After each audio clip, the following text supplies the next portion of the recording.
mga kababayan, ito na yata ang gobyernong pinakahinabla.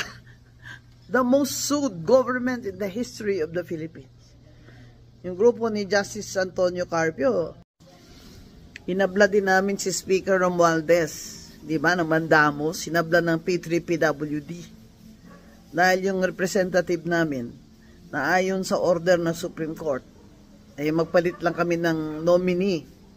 Hindi na ako. Ay ginawa naman namin, pinoclaim naman ng COMELEC at nag-oath sa isang RTC judge.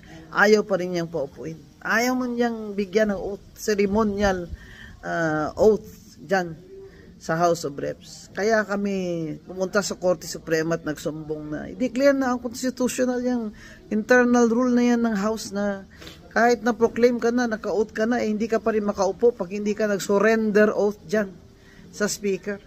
Abay, kung ganyan po pala, pwede po pala ang Speaker, ay pwede niya mabito o mawalang bisa ang boto ng tao sa 391,075 votes namin. Hindi pa rin kami makaupo kahit may order na sa Korte Suprema. Ano yan? Anong klaseng Speaker yan? Talagang obvious na po yan, na yan ay paghihiganti.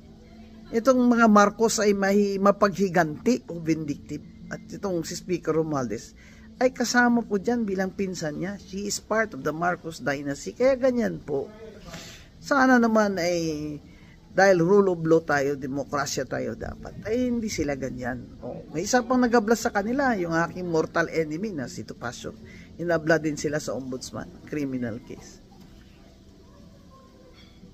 Kasi wala na pong mapuntahan ng mga tao. Wala na po dahil ang hawak nila sa kapangyarihan ay hawak na sa leeg. Hindi man tayo na martial law.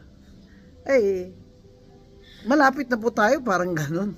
Ito pa, meron pa silang House Committee sa House of Reps. Siyempre, utos din yan ng Speaker. Na lahat ng mga pro-Duterte na mga vloggers ay narco-vloggers daw. Kaya pinapatawag nila ngayon. At pag ayaw nila ng sagot, ikukontempt na naman nila at kanilang ipakukulong. Ano ba yan? Hindi po tayo ganyan. Demokrasya po tayo. Ayaw po natin ang sagot nila. Hindi po ibig sabihin na sila ay nagsisinungaling. Mag-aral naman po kayo dyan ng Stonewall versus Jokno. Hirap talaga ng buhay ngayon sa Pilipinas. Anong sinasabi ng iba? This is a failed democracy. A failed democracy.